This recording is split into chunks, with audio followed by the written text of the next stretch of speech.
going to come. There it is. Oh, man. Hello, peoples of the world. Oh, no. Mr. Bill? Oh, there we go. The camera has... Guess what? Chicken butt. We are having so many technical issues already. Of course we are. All right, let me explain number one. I use Google Chrome for my main browser thing, internet thing.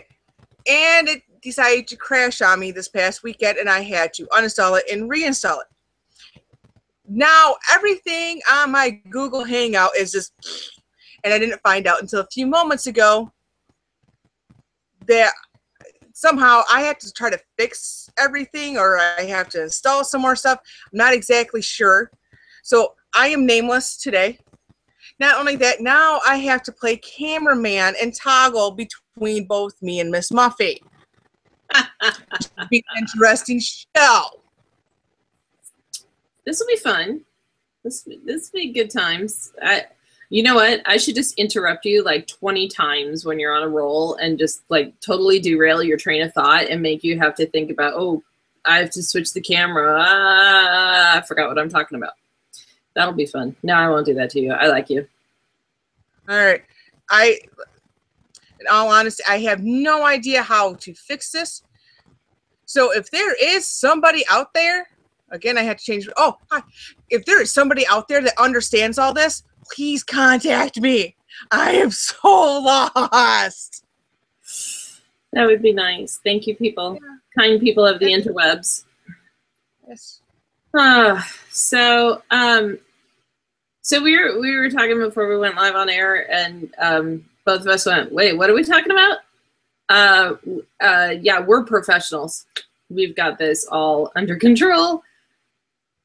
Yeah. We have a general idea of what we want to talk about, but I think we're just going to call this the rabbit hole edition, and just hang on, people, because we don't know where we're going to go. Really, we Pretty don't. Much. So. Well, first, we were going to talk about community and the republic, because people have kind of forgotten what a republic is, and we're here to learn you. Oh wait, I said I couldn't use that color because it has implications. So no implications, please. Yes. So got my handy dandy whiteboard out.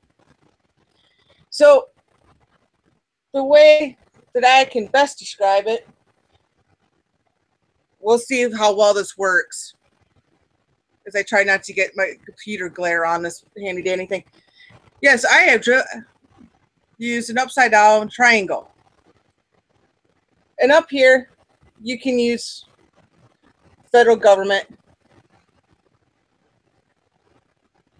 And what this is just, it's going to be a broad thing of laws.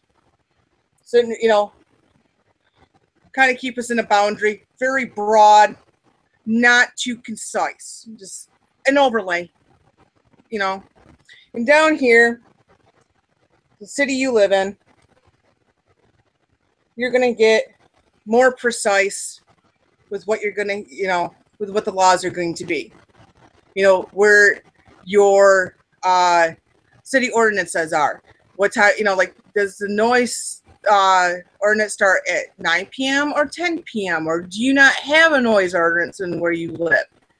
That kind of stuff. Because right here in the state is where you're gonna get like, what kind of gun laws do you want? How, you know, what kind of thing are we gonna do for murder? Are we gonna have capital punishment? That kind of stuff. And it's just that kind of a breakdown. That's what the republic was supposed to be, because in a republic, it was supposed to be the local guys were supposed to have more control in your life than the guys up here, because they don't know you. They don't know your way of life. They don't know what goes on. And so that really starts driving home the whole thing of community. Now I feel like a teacher, because because in a community is where you're really going to find out what is needed and who's close to you and that kind of stuff. Yes. I was actually talking to a girlfriend last night about community and like what you can do on a local level, and we were both in agreement that like the commercials that you see, oh, for 6 cents a day you can feed Pablo in some far off distant country. And it's not that we don't love Pablo, and it's not that we don't want Pablo to have a meal. It's that we in our city have a very significant homeless problem.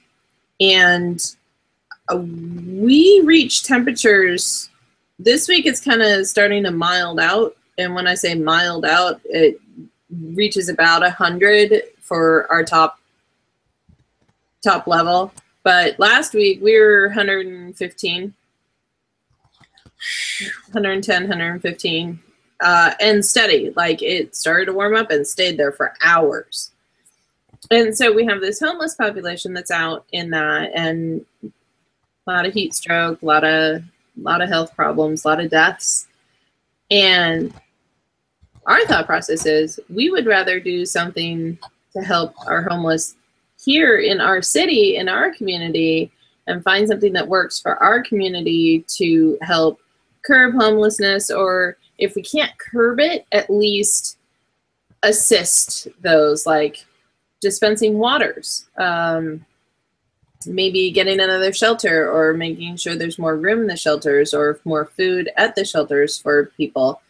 And so those are all different things that we can do here locally. And then when we find out what works locally, guess what can happen? You can like franchise that out.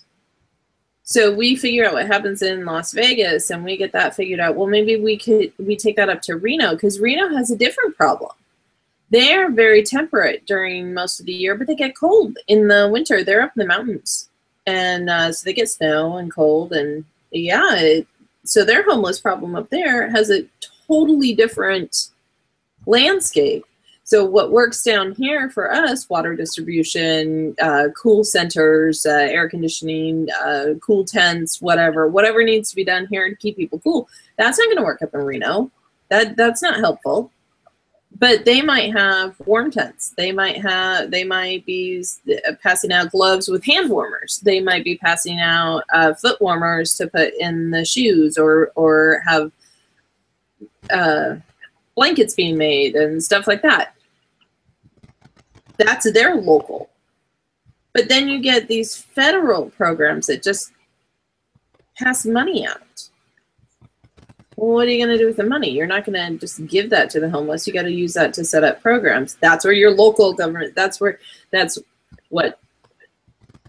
we're talking about here, is that the federal level has the broad, here, money. And then the local level says, this is the best way to spend it for our area. We're not going to hand out hand warmers. I mean, in the winter it does get cold here, but it doesn't get so cold that you run into frostbite, you run into anything like that. It gets cold, I'm not going to lie. Yeah, I don't see hypothermia being a real cause down in Vegas. It's not that bad. I mean, you get a pretty decent blanket around you and you're all right. But our summers will kill you. Oh yeah. They just yeah, and we're locally for me, it's just because I started thinking about different types of communities, like the community because I live in a community. It's fairly close knit, not as close knit as it used to be, because it has grown like you wouldn't believe in like the last 5 to 10 years. We have gotten a lot of new people in. There's a lot more housing developments going in, so it's not as close knit as it used to be, but it still kind of is. There's because there's been families that have been here for generations, so you still have that kind of stuff going on. And my thing of community here is I think at least like 2 to 3 times a year at least there is some kind of benefit dinner or silent auction that goes on for somebody that's sick or a family that just has had the world just turned upside down on them, and it's a way for us to come together and help them. It's just one of those things. Is how a community kind of works, and there's different kind of communities. You have a work community. If you work at a place that has, you know, where you're not by yourself, but you know, like I go in and I don't know how many people are on my shift. I'll say like, I think I have like 50 people on my shift because I work an off shift. But there's over 400 people that work on the floor with me, and we kind of know each other. But you know what? One of my coworkers last year got diagnosed with breast cancer, and it was, I think, like in November, because it was right before Christmas. And we wanted to do a benefit for her to, you know, just raise money so to help pay bills, because she can't work. And if you've ever been on the disability pay from work, it's 60%. Yeah, you're not using your gas to come back and forth to work every day, but you know what? You need that 40%, because now you have all these medical costs on top of everything else you got to pay, and those medical costs are not cheap, because though we have a good insurance, thank God, I love the insurance I have through my employer, but it only covers so much. They do have a cap on it and how much they will spend a year, and she has to pay that, and plus she has I know she has at least one kid, you know, and it's right before Christmas, and it was just a horrible time. And we actually had people try to tell us, well, no, you got to wait till after the holiday to do this fundraiser. There was so many people backlashing, like, no, we are doing it now. We don't care what you say. And we got management involved, and the management even center going, no, you are doing it on this weekend. They want to help. They're not going to use a lot of room. They're not using a lot of our resources. Let them do this. And we did. And as far as I know, she's been having an okay time paying off her medical expenses. But it's one of those things. That's how a community works. We're like, we don't care what is going on. We're coming together. We're going to help out. You know, another example of a community is like your social media community, your internet community. I'm part of either 5 or 6 different social media outlets, and some of the people kind of overlap into some of them. But I know like my major 2 are like Facebook and Twitter.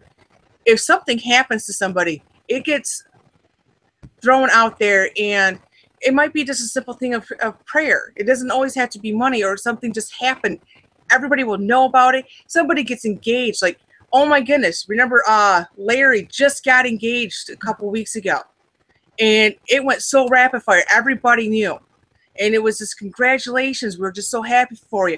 And it's that kind of community type of thing. Like, though I haven't seen him since March and we don't communicate all the time, we're still part of that community. We're there for everybody's ups and we're there for everybody's downs, and we're just there for each other. It's kind of an extension of a family. And that's what community is supposed to be. And my whole thing is lately I've noticed that people kind of don't want to do the communities anymore. They want to be just kind of more cliquey, where it's a smaller group, and they don't want a lot of, you know, like a lot of people in it. They want to just to themselves, and you get a breakdown that way. And that's why I think things are going the way that they are, because it's not nothing's community based anymore. Everybody just wants other people to do for them, instead of just that community coming together and helping each other. Do you understand what I'm saying? Yeah. Because I just went on a really weird tangent there. It's been a long week, folks. I'm really sorry. And this whole technical problem thing has just really thrown me for a loop. It's okay. I think I just heard somebody knock on my front door, but they're just going to have to wait. Yeah. They're probably trying to... They're still knocking at the door. My dogs are barking. I'm not expecting anybody. So, this is me ignoring my community. It's just your neighborhood friendly, Jehovah's Witnesses. Come to see if you want to join the Watchtower or whatever. I don't. Is that the Jehovah's Witnesses? I always get I never really want to make fun of other religions, but I always find it cute when they come by.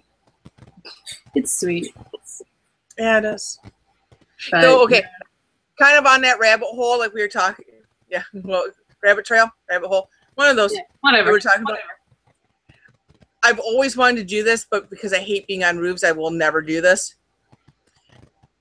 Like I said, usually when you're in a neighborhood, you can tell when they're going door to door, and you can tell when it's the Jehovah's Witnesses or Mormons, and you just know that they're coming. I heard a comedian say this once, and I've always wanted to do this. So take this, run with it if you want. Like I said, I don't like making fun of other people's religions, but this is just so funny, and I would love to see it done one day. As you see them going through your neighborhood, get up on your roof with a bullhorn. And when you hear them knock on your door, ring the doorbell, you get on the bullhorn where they can't see you. You're just on the roof, chilling out, and say, "This is God. Leave this house alone." I just always thought that would be funny. Okay, that's my rabbit trail. That would be. Whoever it was, they stopped knocking. So, yay. There's no cars in the driveway, so there's no reason to think that anybody's home, but whatever. Oh, well, maybe the spotlight coming out the window. But it's sunny. They can't tell. Anyway, whatever. Anyway, that's my rabbit trail. Yeah, community is the online community. That's what has surprised me the most in my kind of journey, is that I've gotten some of the best emotional support from people that I've never met. And oh, I can hear myself. We're just gonna have to make a headphones like a regular thing. Yeah, I know. Welcome to our technological mishap show.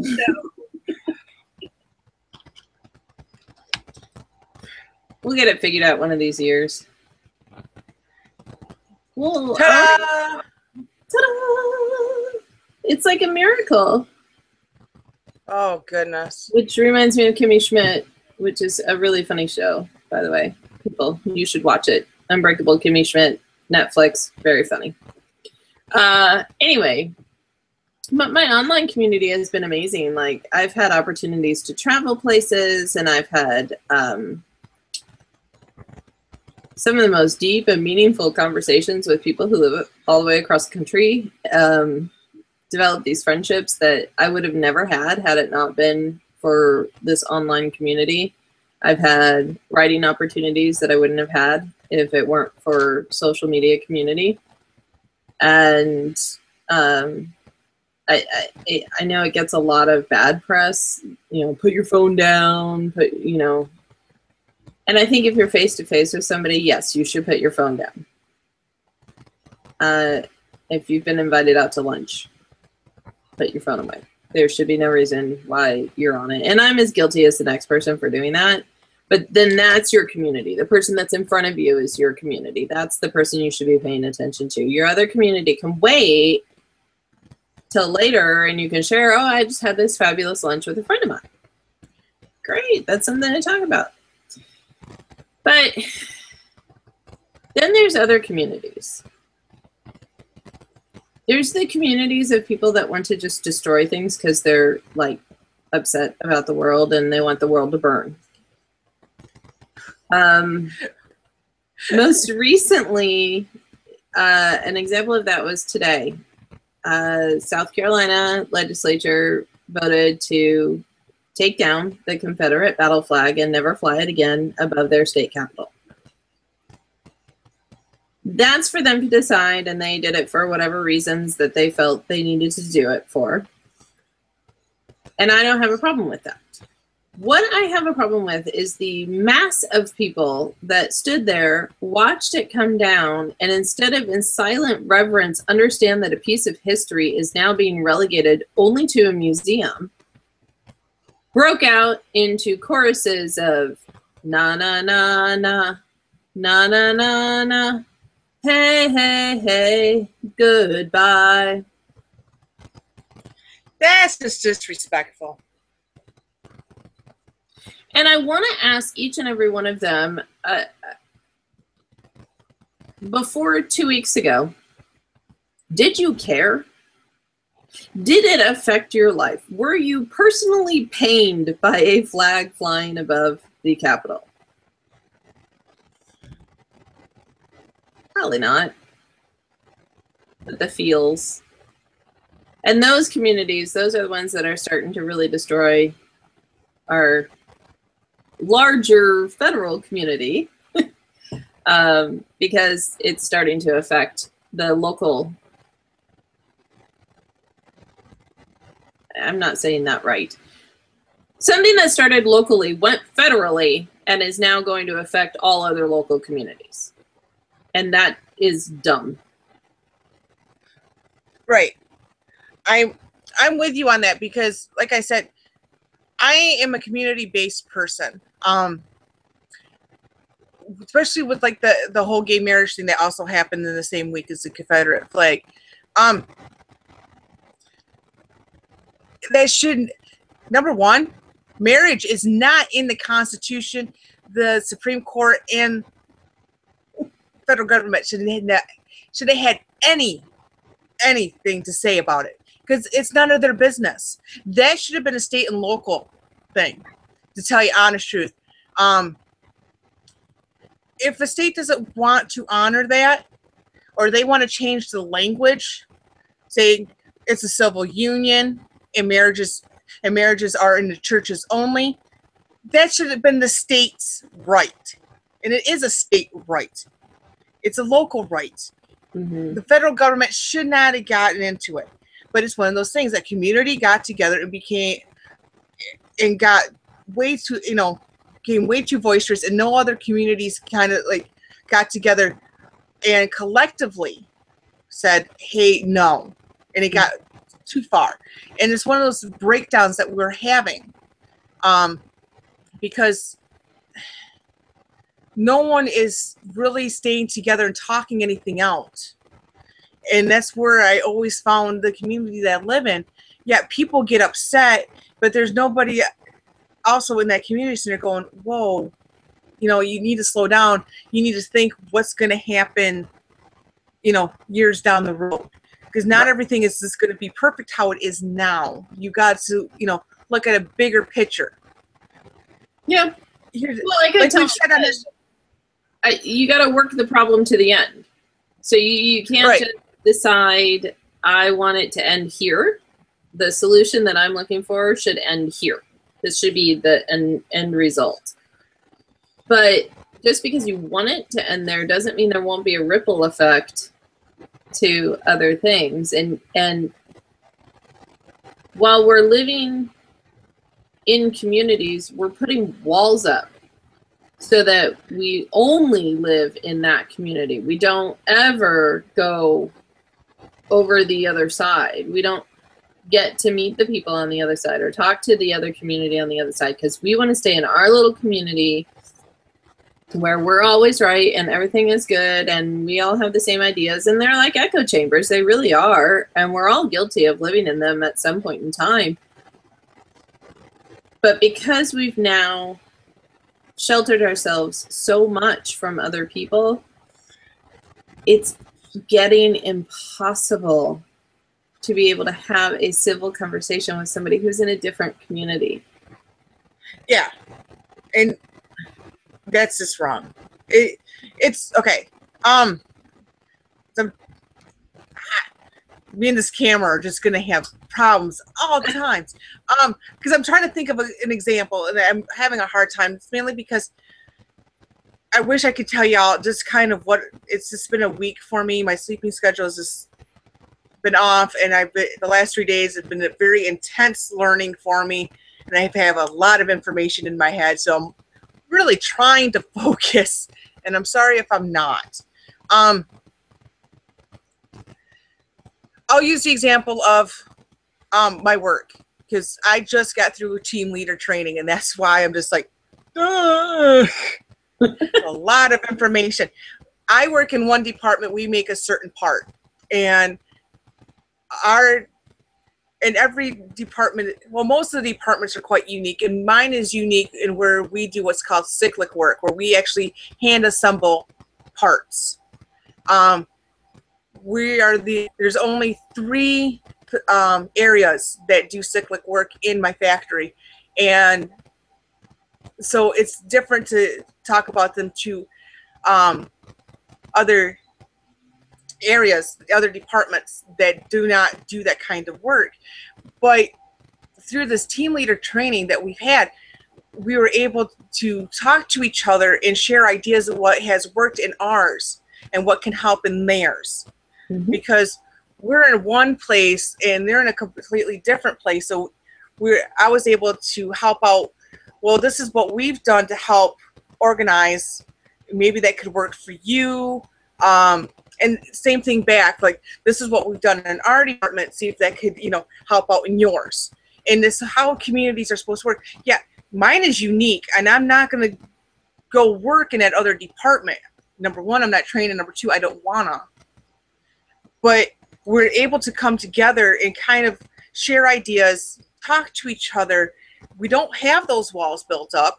We, have that flow of communication. And I think that's what you're alluding to, is we have this breakdown of communications because it's all of a sudden, well, I'm part of this kind of community, walls up, I'm not going to hear you anymore. Right. And sometimes it's just people in a certain community build walls up around other communities because they don't want to hear what's being said. Yep. I know there's times, like I go on some certain social media outlets, I'll use Tumblr because Tumblr is a great example. There are a lot of social justice warriors, and a lot of them are younger people, and they automatically, as soon as they hear that you're white, you are straight, you are Christian, you are conservative, or any of those things, it's automatically a wall up. We don't want to hear what your community has to say. There was a post on there today about how all white people need to die because we kill everybody. It's like, wait. There are other races and ethnicities out there. They have killed. There is not just one race going around killing people. And even if that was the point, doesn't mean that all people from that thing are bad. But they automatically just put that wall up. We're like, we're not going to listen to you. Automatic defense. You're done. Yep. And that's not a way to survive. Doing that kind of thing. It's if you unite, you build. If you divide, everything falls. Mm-hmm. Kind of structure.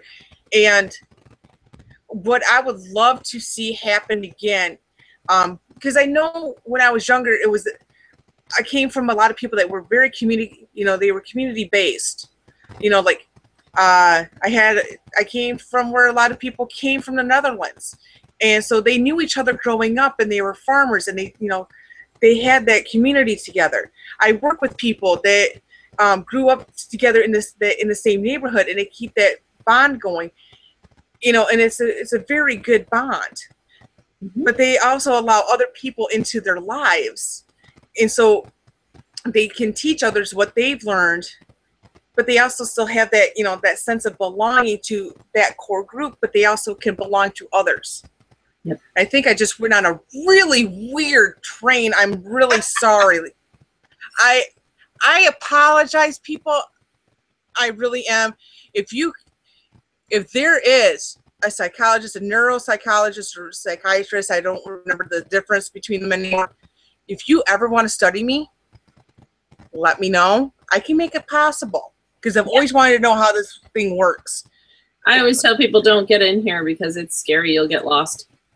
I get lost, and it's my own brain. Yeah, I need to write a map or something because I don't know. No, it's bad. In fact, I was talking with a friend of mine the other night, and who called me out of the blue, and we were just yammering about a bunch of different topics, and all of a sudden I got really excited about something because, squirrel. And I mentioned about it and kind of went off on a tangent about it. And then I said, this is why I can't sleep, because this is how my brain works. It's, you know, there's just too much information, and I'm constantly thinking about these things, and I'm constantly like planning and doing and da da da da da. I said, don't get in there. We're gonna need to send a search party, because that's just, it's dangerous in there. I'm sorry.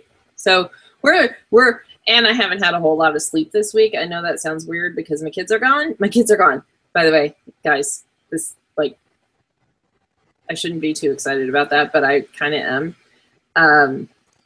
I absolutely love my children. I love having them around me. I love getting my little snuggles and kisses and hugs and their sweet laughs and their unbelievable arguments with each other.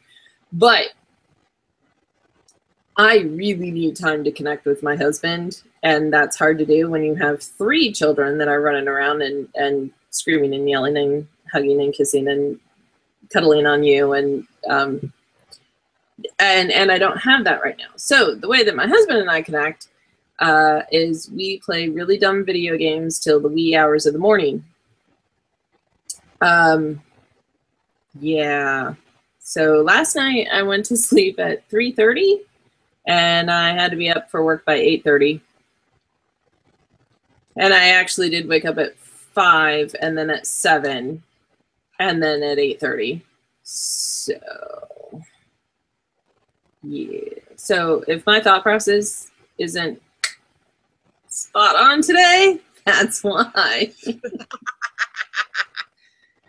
In other words, we're just doing well. We're functioning, and we're doing this for your guys' benefit. Okay, well, not benefit, but for your entertainment, at least. I mean, well, when we entertain, there's a reason you all love us. You laugh. Laughing burns calories. See? Yes, it does. I'm just trying to help our viewers out. So far, we've burned off a Tic Tac. Woohoo! Woohoo! Oh my gosh, we have so many issues and so little time. What were the ridiculous things we were going to talk about? Oh! Okay, so there's this super ridiculous thing that's going on, and I can't. I'm going to go basic white girl on this. I can't even. This is just the most ridiculous thing in the whole wide world. So there's this really amazing chain of restaurants that most people only go to when they're traveling, because they're like right off the interstate and you see them everywhere, and it's good, like home cooking, like comfort food. You all know what restaurant I'm talking about. I know you do. Yes, Cracker Barrel. That's right. Freaking love it. Great place, little general store. They got really good candies in there and stuff, and those rocking chairs on the veranda. Oh, I love that place. Anyway, and the food is amazing. So somebody, I don't know if they're serious or in jest or just were bored one day, and because of all the I'm offended by everything crowd that's going on now, they have actually put a petition out there because they're offended by the name of Cracker Barrel, because cracker is offensive. You know, it's a derogatory term for us white folk. And they would like Cracker Barrel to now be called Caucasian Barrel.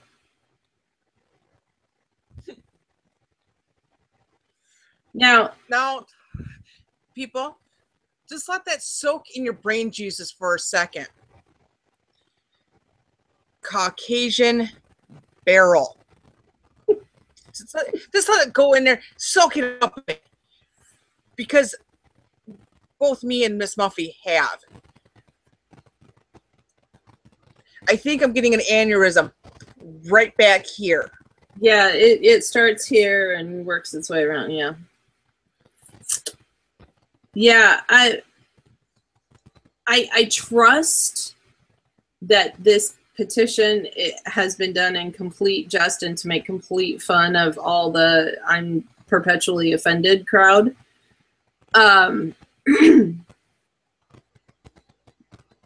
But like, okay, so my husband works law enforcement, so he works with the most amazing group of guys and gals that he actually works with that are coworkers, and then he deals with criminals. So awesome. And he gets called racist all the time. It's like his middle name now. He's a racist. And he got called a cracker. Well, he actually gets called it quite frequently.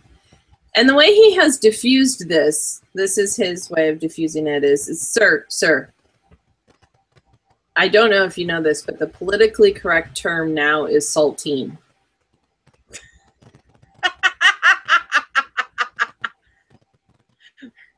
I like that. I'm letting you tell your husband I'm stealing that because that's hilarious. Yeah. I don't get called. In all honesty, the only time I've ever been called a racist slur in my life has been on Twitter. Again, it's the community I grew up with. I mean, I've been called white bread before, but I've never been called really cracker or anything like that. That term mainly comes from my little social justice warriors, and they can't come up with better terms. But I'm going to steal that because I think that's hilarious. Yeah. It's a good one, and I like it. And you got to find some humor with the nature of the job that he does. You gotta find some humor in what you do, because if you don't, you'll lose your mind. And most of the people that work there are very sick and twisted individuals, and the way that they think is scary. I think the sick and twisted part comes from the line of work.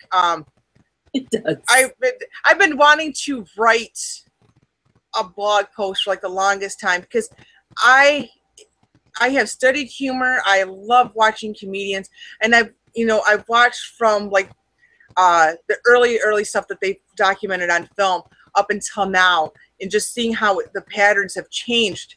But because humor is a way of how people, it's a coping mechanism.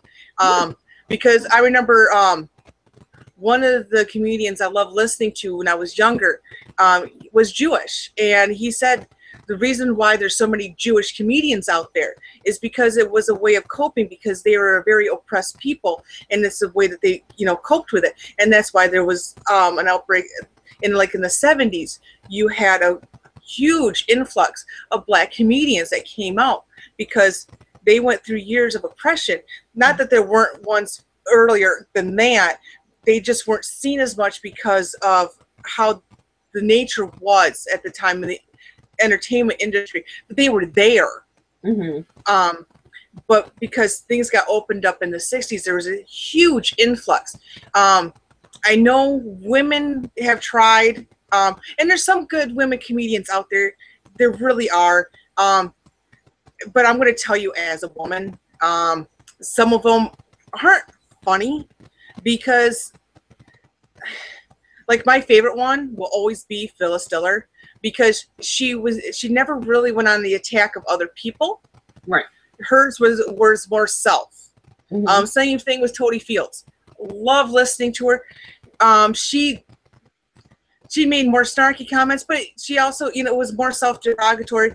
But everything wasn't about women's rights. I know for like the longest time, every time I listened to a women's comedian, sex was brought up like 5 times in the first couple minutes. Yeah. And that's not what I've listened to, what I want to listen to in comedy. I love hearing the stories.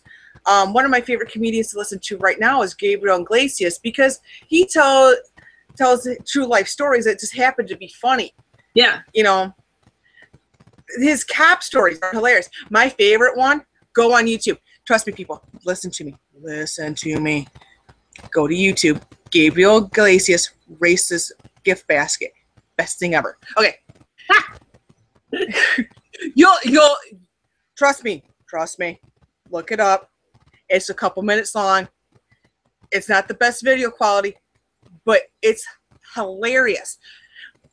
But it's one of those things where comedy is subjective, but it's that the sick and twisted part comes from, like, if you listen to Army guys or anybody that's been in the military and in the war, those guys have the sickest Oh, sick and twisted. Oh my goodness. Because that's how they had to cope, because you're seeing guys come in with, their legs blown off and stuff like that. And they do, because they have to cope with that. Their humor gets completely sick and twisted. And guess what? I love it because I understand where it's coming from, and I don't get offended when they say things that help them cope with the reality of their life. Yep. Okay, now back to your husband and the sick and twisted people he works with, because I met some of them and they are funny.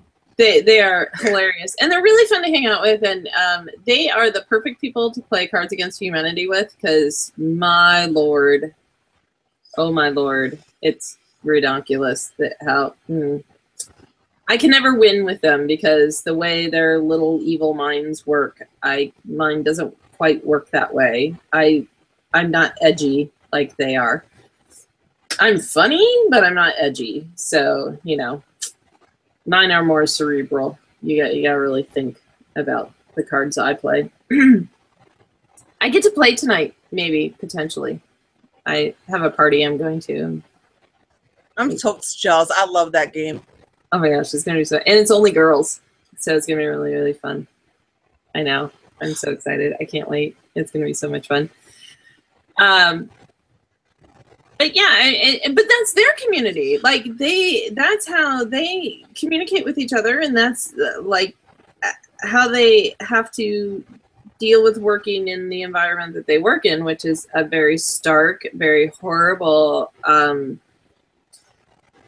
I mean, my husband's been threatened, been hit at. He's never been hit because he moves too fast.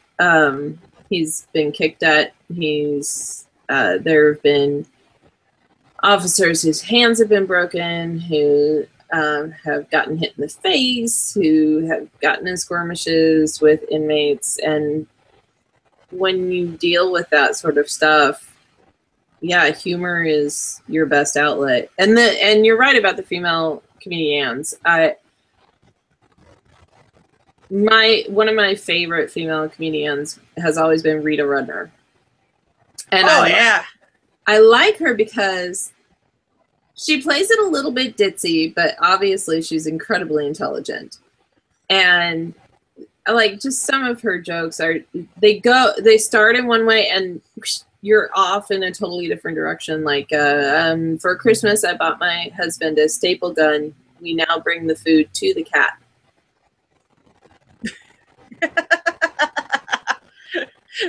One of my favorite jokes of hers was, when finding a guy to date, always date a guy that has pierced ears. Because number one, he knows jewelry. Number two, he knows pain. Yep. So, nice. Sage advice. Yeah. Another one, I believe her name is Wendy Lieberman. I haven't seen her in years. Wendy. But she would make a comment in a a louder voice, and then like very almost quietly and quickly, she would say something that would almost contradict what she just said. And it's like, oh my, that was hilarious how she just went transition. It's like, no one expects the Spanish Inquisition right there at that moment. It's like, you weren't expecting that little plot twist that she just threw in. Like, and remember she talked about, she went to a class reunion for preschool. It was like, because in your head, you're ready for school reunion, and it's usually high school. No, preschool. Preschool. And, right. And it's just like those little things. And those are the comedians that I always love. I'm one of the few people that can understand and love listening to Dennis Miller. I love listening to Dennis Leary. I like those kind of jokes. I have a wide range of comedians that I like. The ones I don't like are the ones that are what I call the one-trick pony. Their whole set is about being vulgar. Yeah. And it's like, you know what? If you're going to be vulgar, you have to be at the same place as Lenny Bruce. He was the original, and no one's going to get to that level again. Same thing if you're going to be an insult comic. You want to be good, you have to be getting close to where Don Rickles is. Yeah. The thing with Don Rickles, he was an insult comic, but it's like when you go out with your friends, you insult the crap out of them. Like, you call them every dirty name in the book. you know what's going to set them off. You know them real well, and you say stuff, and that's where he went. But underneath it, he really did love the people he was insulting. It wasn't he was just trying to be mean. It was being funny, but a lot of the insult comics that came after him were just trying to be mean, and it doesn't work. I don't like mean comics. No. No. I'm trying to think. Ellen DeGeneres always had really good stand-up. Oh my goodness, that famous joke of hers. My grandmother started walking a mile a day like 3 years ago. We don't know where she is anymore. That kind of jokes. I need to find it. And internet friends, if you know this routine and you can, I've been looking for it. I can't find it. There's 2 routines that I'm looking for. One is from Ellen DeGeneres, and it's the gum disease routine. Okay. It is a 5-minute rambling joke that has the most amazing punchline at the end, but it only makes sense if you listen to the whole thing. And then you get to the end and you're like, what the hell? So really, really good. And then there's another one. I thought it was the Sklar brothers, or S-K. Oh, Sklar. Yeah. Randy and Jason. Yeah, I thought it was them, but I still can't find it. But it's 2 male comics, and I could have sworn it was them because I know they looked very similar, and they're twins. So, but they're flight attendants. They play flight attendants on, welcoming people on board the flight. But one of them, it's their last day,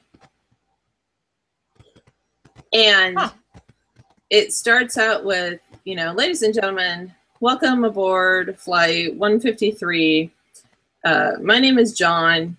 And then the other one grabs the microphone away and says, and I'm drunk. And it just keeps going from there. And it's a really long routine, and it's so funny. You have the straight man and the funny man, and it's so well done. And then if anybody can find the holy grail of routines for me, Dana Gould, Ironic. I saw him perform it live, and I wish I had had a recording device of some sort. He had taken an intermission, and then he comes back, and he came back before I think he was supposed to, and he just starts talking. And he starts weaving this story. And I don't even remember every aspect of the story, but you're sitting, none of it's funny. I'm just going to say, the whole story, you're like, what is going on? What am I watching? And he does this whole ramble. There's the taxi cab, and there's all these other things that are going on. And he gets to the end, and he gets to the punchline. And all of us in the audience took a breath, and then we were crying. We were laughing so hard because he got to the punchline, and you were just like, unbelievable. All of a sudden, everything that he said, and you're paying attention because you're waiting for the joke. You're waiting for it. And all of a sudden, after like 5 minutes of talking, he tells this punchline, and you're like, oh my God, that was brilliant. It was so brilliant. And I can't find it. I've looked for it for years, and I can't find it. So that's my holy grail of routines because I can't remember any of it. I remember the punchline, but I'm not going to give it because y'all should watch it if you can find it. So, fair enough. When we talk about comedians, what's wrong with us? We have problems. No, I know how we went down this rabbit trail, but it's fun to go down it anyhow. It is. It's fun. You go chase things. Yeah, I don't know. I'm trying to think if there's any other weird stories. Oh, well, along the lines of comedians, Amy Schumer in Hot Water for a joke she told 2 years ago. I'm like, people calm down. Shannon, tell it anymore. Why are you mad at her for something she did 2 years ago? I'm so confused. Because it's racist. The joke is, I used to date Hispanic guys, but now I prefer consensual. It's a terrible joke. It is, but I think what I had a discussion with my coworker the other day because he's an older guy. I don't know how old he is. He's older because he's worked long as I've been alive, so I know he's older. But we were discussing about the whole outrage movement, and I told him, I said, well, I think part of the problem is nowadays with technology, no one really has to work like they used to. My grandparents, not only did my grandfather work outside the home, but they had a farm that they also did. They were skunk farmers. Why? I don't know. To this day, I don't know. But if you got them descented, the pelts were worth money, I guess. Yeah. But they also had other farm animals. Like my mom, I know they had a horse because my mom told me that she got her first flying lesson from one. She got kicked and flew. Yeah. And she also was the one that told me that ducks can be mean and geese have teeth. Those kind of things. But they worked. They didn't have. They didn't sit down in front of a computer for hours on end, or in front of a TV for, come home from work and sit in front of a TV for 2 to 3 hours a night. It just wasn't how everything worked. And even in the 80s, when we started getting more time, we still kind of, yeah, the TV was there, but we still went outside and interacted with people. And so you didn't get that perpetual outrage when you're sitting in front of a computer for some of these people for almost 10 to 12 hours a day that they're connected on their phones, on the computer, everything. And they're outraged constantly. And it's like, they're no longer making stuff. They're no longer, they no longer have to grow their own food and then cook their own food, where, sometimes cooking a meal can take quite a while. Unless your name is Gordon Ramsay and you know how to, make a beef Wellington in like a half hour, Yeah. Not everybody can do that. But, there used to be that preparation, and you didn't just go to the grocery store and buy a box of potatoes and, you added milk into that. It's done. Yeah. You had to peel the potatoes, and then you had to cook them and then you had to cut them and boil them for 20 minutes and then do stuff to it. It's that kind of stuff. There used to be more labor going into what we did every day. And now, because it's been kind of taken away because of technology and everything else, you got people that don't know what else to do except to be outraged by everything that's going on. And unfortunately, they're being outraged by the wrong things.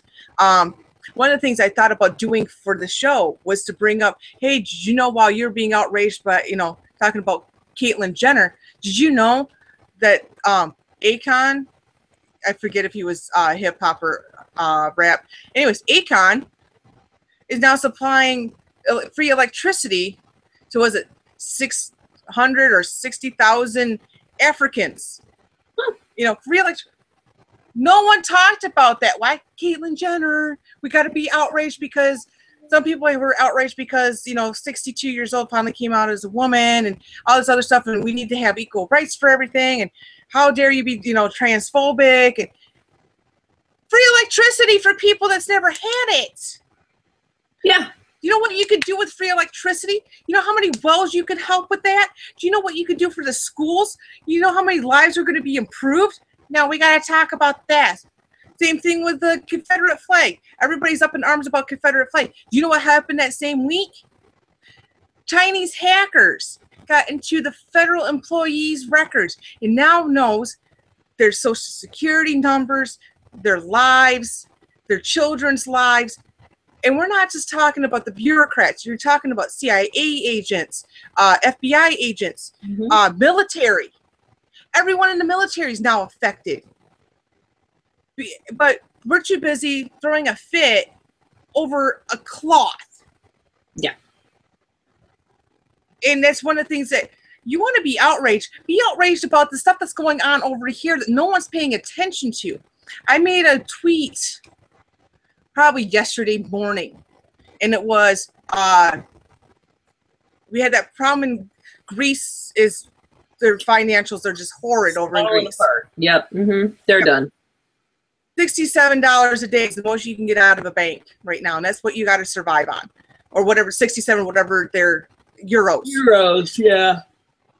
Okay, I don't know how much that can get you. In all honesty, I don't pay that much attention. And then the other day, 3 computer problems. Oh, and then the Chinese stock exchange like fell 10 points or something drastic happened in China. 30% it fell. Okay, and then the next day after the thing with the Chinese, you had computer glitches at United Airlines, the Wall Street Journal, and the New York Stock Exchange. That's some massive stuff that affects all our lives. If you think about it, especially that New York Stock Exchange, because that kind of helps where our money is and where people's investments are. Because if the New York Stock Exchange fails, guess what? Our dollar is going to be absolutely nothing. We're going to be in the same problem as Greece. And no one's paying attention to that. Why? Because we're still talking about the stupid Confederate flag. Right. What else has gone on? Ariana Grande licked a donut and says, "I hate America." Who cares? It was, from what I understand, it was kind of taken out of context, where it wasn't that she hates America, the country, and the ideas. She hated that this kind of fattening food is available, that people are coming up with this kind of food. And I understand there's times that when the KFC came out with that double down or whatever it was instead of bread, we're going to use chicken as the bun. At that moment, yeah, I'm sitting there going, oh my goodness, what has our country come to? Because in reality, yeah, there's a reason why we have an obesity epidemic. Number one, nobody's making their own food anymore. And when you do go out for food, the human body only needs between 1,200 to 2,000 calories a day, unless you're in training and you need more. And that means severe bodybuilding, or you're in the army and you're constantly working out and you're walking and you're doing stuff. Your body doesn't need that many calories, and you're getting an excess of calories in one meal. When you add not only that, we'll call it a sandwich, and then you add your soda, depending on what size soda you get, you add that, and then there's always at least a side dish. Of course. And most of them, and most of them do not have great nutritional value to them. Yeah, guess what? You're gonna get fat. Look, I speak from experience, people. I know. You know. Well, now, how do we get on this tangent? Oh yeah, okay. But sorry. Then you make it cheap, because like I was looking for something to bring home to my kids because I was gone all day, and I did not want to cook. It was like fixing to be 6:30 at night before I was going to be home even, and I stopped at KFC, and I'm like, was first looking at like the family meals. I'm like, $24 for, dude. They had a 15-piece bucket with mashed potatoes and gravy and biscuits for $10. You know what? But okay, but you're also not feeding that every day for like 2 meals a day. I rarely go to KFC. Like, I think that was my first purchase at KFC in 3 years. So. No, when I talk about the obesity, I know like what my problem is, because I've seen people, because I eat big meals, and it's one of those things I got to work on. And I sat there and I was looking at something I was eating the other day. It's the middle of summer. It is hot out, and I'm eating a heavy meal. Not like it was a lot of it. It was just heavy in what it contained. You know, Yeah.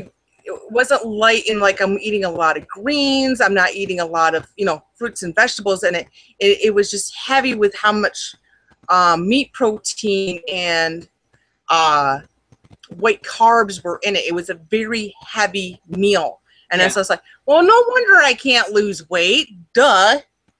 But when I was making it, I wasn't thinking about it either. Right. Yeah. You're just thinking, that looks good. Yeah. Yeah. So watch what you eat, live in your community, but don't be afraid of other communities. Yeah.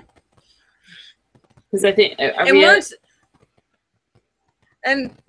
learn to laugh. Laughter is good for you. I know a lot of people are like, I don't want the laugh lines. Who cares? If you're really that stuck on yourself, you seriously need to start laughing, because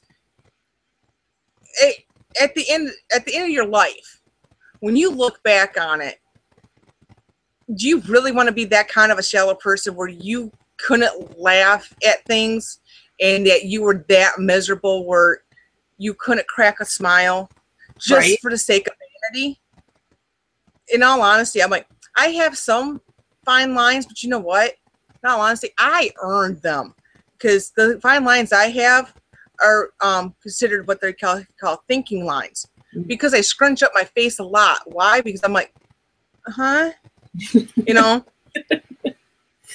Yeah, here's a lesson in laughter.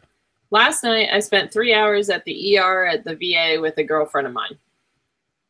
Yeah, 3 hours. Awesome. But even though she was in pain and we were waiting indefinitely to be seen, we were giggling about the dumbest things. Like, we heard something on the TV and both of us heard it at the same time and looked at each other and just burst out laughing. I feel sorry for the people that were in the waiting room with us, because we probably terrified them.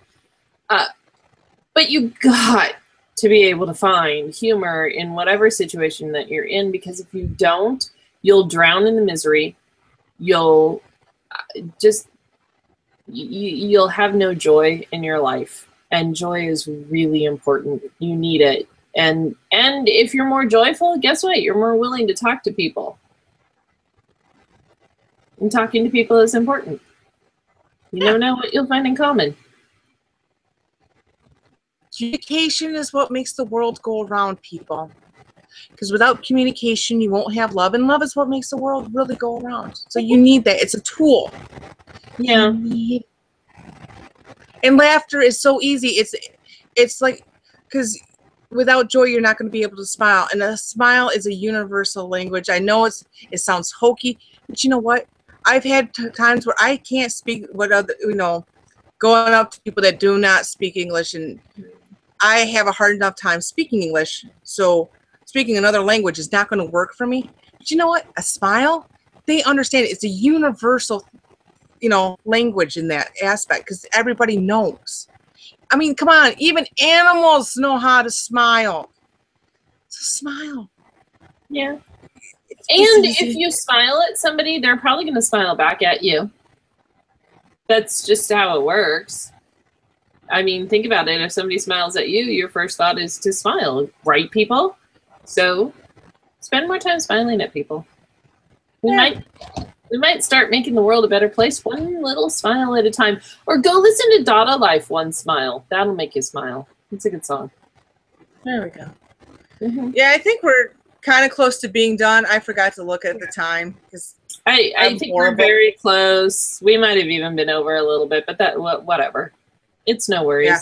Rabbit trails. It's been, not only that, technical issues. So many technical issues. And hopefully I'll get it fixed by next time we get on.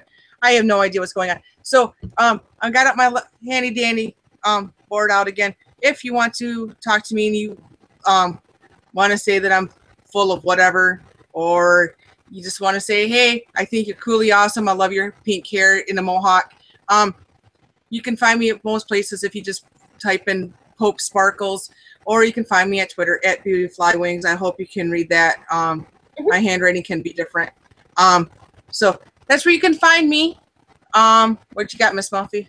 I got my name down here, and at InDepthGirlism, that's my Twitter handle. I don't tweet very often. I'm actually a little disappointed because the last tweet that I sent out, like actual tweet, not like Instagram stuff, I was really hoping we get some traction because I used a quote from the movie Kingsman, and no one. It was like crickets. I'm like, seriously, people, that's the best quote ever, and no one. Ugh, sad. But if you do tweet at me, I will tweet back at you because that's just the kind of person I am because I like talking to people. I know, it's shocking. So, yeah. Yay. All right. So, I'm just gonna keep the camera on you and just go bye. Oh, okay. Bye.